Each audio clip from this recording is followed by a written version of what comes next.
শর্মা তো কত রেকর্ডই করেছেন তার ক্যারিয়ারে, কিন্তু এবারের রেকর্ডটা একটু আলাদা। অধিনায়ক হিসেবে একটানা টস পরাজয়ের তালিকায় যুক্ত হয়ে গেছে তার নামও। টসে জয়লাভ করতেই যেন ভুলে গেছেন তিনি, কিন্তু ম্যাচ কিন্তু জিততে ভুলেননি।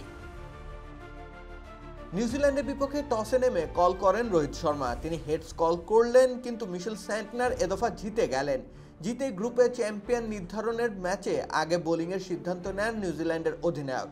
আর এরই মধ্যে দিয়ে রোহিত যুক্ত হয়ে যান আরও একটি রেকর্ডের সাথে। হালিম কে আনলো? আনেনি, বানিয়েছে। ভালো হলে আমি, খারাপ হলে ভাইয়া। দারুণ হয়েছে। সবচেয়ে সহজে সবচেয়ে সুস্বাদু হালিম, রাঁধুনি হালিম।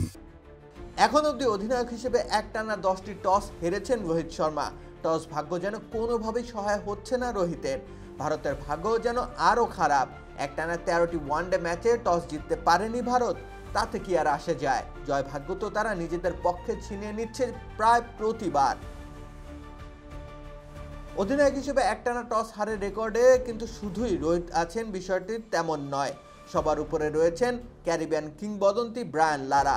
12টি ওয়ানডে ম্যাচে টসে জয়লাভ করতে না পারার রেকর্ড গড়েছেন তিনি। এরপরের অবস্থানে রয়েছেন পিটার বোরেন। নিউজিল্যান্ডে জন্মানো পিটার বোরেন নেদারল্যান্ডসের হয়ে আন্তর্জাতিক ক্রিকেট খেলেছেন, অধিনায়কত্বও করেছেন ডাচদের। 11টি টস হেরেছেন পিটার বোরেন। এরপরের অবস্থানে রয়েছেন রোহিত।